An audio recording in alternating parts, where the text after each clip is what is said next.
श्री गोपाळ कृष्ण भगवान की जय, श्री दत्तात्रेय महाराज की जय। माझे सर्व भाविक भक्त, माझे गोपाळ कृष्ण स्वामी यांचे भक्त, माझे दयाळू मयाळू माझे माय बाप श्री चक्रधर स्वामी यांचे भक्त, आपण ऐकणार आहे चक्रपाणी प्रभूंचा अवतार। चक्रपाणी प्रभूंनी अवतार कसे स्वीकार केले का? फलटण जिल्हा सातारा येथे जनक जनकैसा हे कराडे शाखेतील श्रीमंत ब्राह्मण राहत होते। या दाम्पत्यास पुष्कळ वर्षापर्यंत संतान नव्हते, म्हणून जनकैसाच्या माहेरील कळी मंडळींनी पुत्र प्राप्तीसाठी चाकण्याच्या चक्रपाणी देवतेला 100 तोळे सोने अर्पण करण्याचा व जनक नायकांनी पुत्र प्राप्तीसाठी श्री चांगदेव नामक देवतेला सहस्र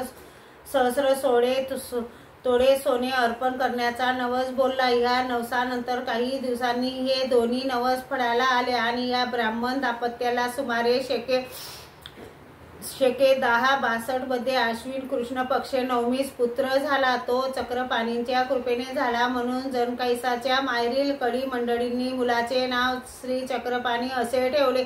तसेच ही चांगदेवाची कृपा समजून जनक नायक आपल्या मुलाला श्री चांगदेव या नावाने संबोधू लागले। अशा रीतीने या मुलाला लहानपणापासूनच चक्रपाणी व चांगदेव अशी 2 नावे पडली। पित्याने ठेवलेले नाव हेच अधिक रूढ झाले। जनरीतीप्रमाणे श्री चक्रपाणी यांचे ठेवलेले नाव हेच अधिक रूढ झाले। जनरीतीप्रमाणे श्री चक्रपाणी यांचे लग्न झाले, पण अंगी मूळचीच विरक्ती असल्याने त्यांनी संसार असा केलाच नाही। त्यांनी वयाच्या 25व्या वर्षी गृहत्याग केला। माहुरात जाण्यासाठी निघालेल्या यात्रेकरूंच्या मेळाव्याबरोबर ते माहूरला गेले।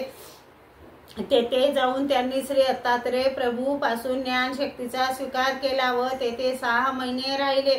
तदनंतर ते पायी प्रवास करीत अंबाडी व म्राहे ह्या परिसर ओलांडून महाराष्ट्रातून सौराष्ट्रातील द्वारका येथे गेले आणि तेथील गोमती नदीच्या काठी असलेल्या पाताळ गुंफेत राहिले। तेथे असताना ते हाती खराटा व सूप घेऊन द्वारकेतील रस्ते झाडीत असत। ते लोक त्यांना भक्ती भावे भेटले। त्या लोकांच्या डोक्यावर सूप आणीत त्यांना सिद्धी प्राप्त होत असे व ज्यांना एक खराटा हानीत त्यांना विद्या प्राप्त होई। अशा प्रकारे त्यांनी 52 पुरुषांना स्थूल विद्या व 84 पुरुषांना शिल्प विद्या प्रदान केली। पुष्कळ लोकांना सिद्धाईचे म्हणजे अष्टमहासिद्धीचे सामर्थ्य दिले। अशा क्रीडा करीत त्यांनी द्वारकेत 43 वर्षे राज्य केले। द्वारकेत एक घटना अशी घडली की कावरोड येथील राहणारी व हट योगिनी वेश्या कामाक्षी ही येचिलापूर जिल्हा अमरावती येथे राहत असे। ती श्री चक्रपाणी अवतारांचे ब्रह्मचर्य व्रत भंग करण्याच्या हेतूने द्वारकेतील गुंफेत आली व श्री चक्रपाणी कडून सहवास सुखाचा आग्रह करू लागली।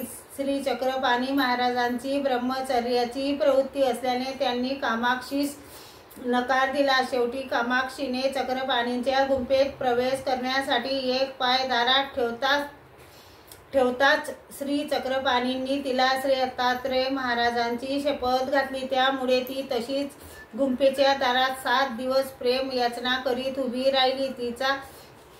तिचा दृढ निश्चय पाहून श्री चक्रपाणी महाराजांनी गुंफेतेच शके 1142 मध्ये पूर त्याग केला।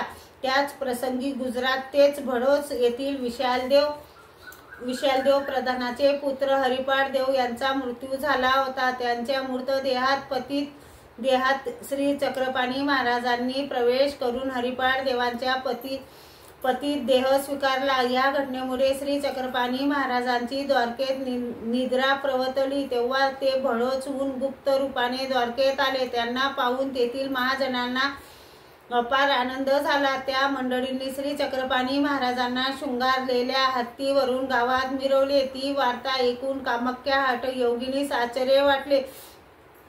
ती भ्याली आणि घाबरून द्वारकेतून पळून गेली। तदनंतर श्री